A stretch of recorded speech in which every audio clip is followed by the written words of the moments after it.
Dear David, dear Sheila, dear Larry, dear all comrades of the Socialist Equality Party, it is with great sadness that we come together here to remember Helen Halyard. I speak on behalf of the many comrades of the Sozialistische Gleichheitspartei in Germany, who knew her and appreciated her very much. She was not only an outstanding Trotskyist, she was a fine human being. Peter Schwarz wrote in his condolence letter, "For many of us, she was the face of American socialism, the embodiment of the fact that America is not only imperialism, but that there is also a fighting working class in the US that is receptive to socialist perspectives."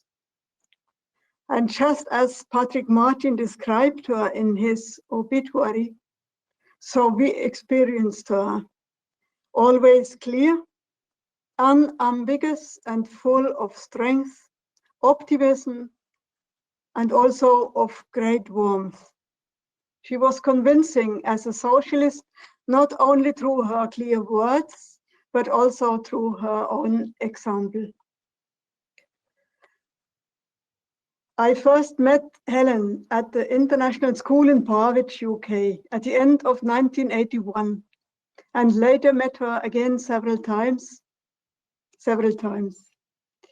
In the spring of 1988, I spent 4 weeks in the US to support the presidential election campaign of Ed Wynn.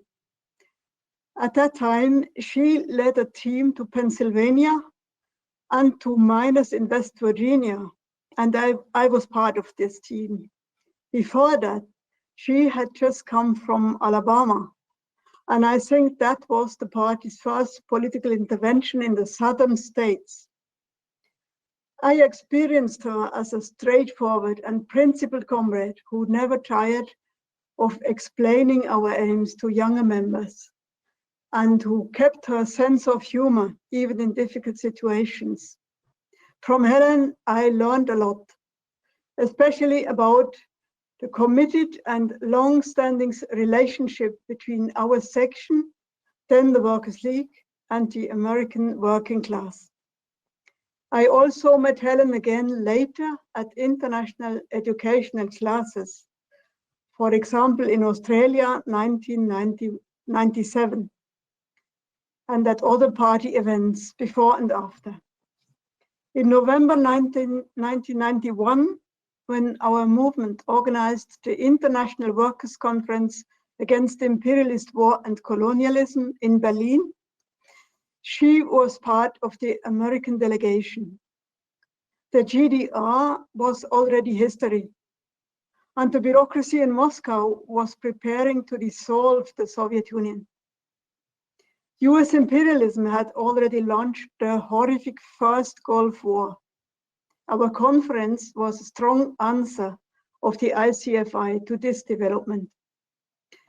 Helen was among the international leaders who took part, and her interest was great in the history of the German working class, their tragic experiences, the betrayal by social democracy and Stalinism, and all that could still be felt in Berlin.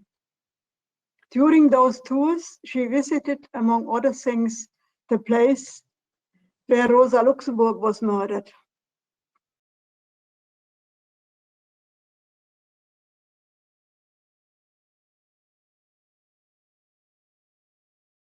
In memory, it is sometimes the small things that are precious and not forgotten. After the conference, there was a cold onset of winter, similar to the one we are experiencing right now here. The comrades from southern countries, like Sri Lanka in particular, were freezing miserably.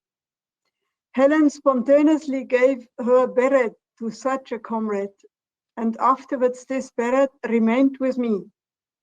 I cherished it for a long time and remembered Helen's generosity every time I put it on.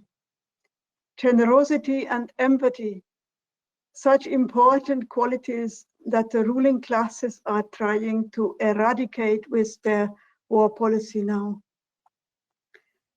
When in 1992, Helen was the Workers' League candidate for US president, she led an international campaign, seeking to build not just the Trotskyist Party in America, but the International Committee as a whole. As part of her election campaign, she visited also women workers in a free trade zone in Sri Lanka. We have seen the picture. And she visited the Ruhr area in Germany, where she discussed with our members and German workers who still today remember her very well.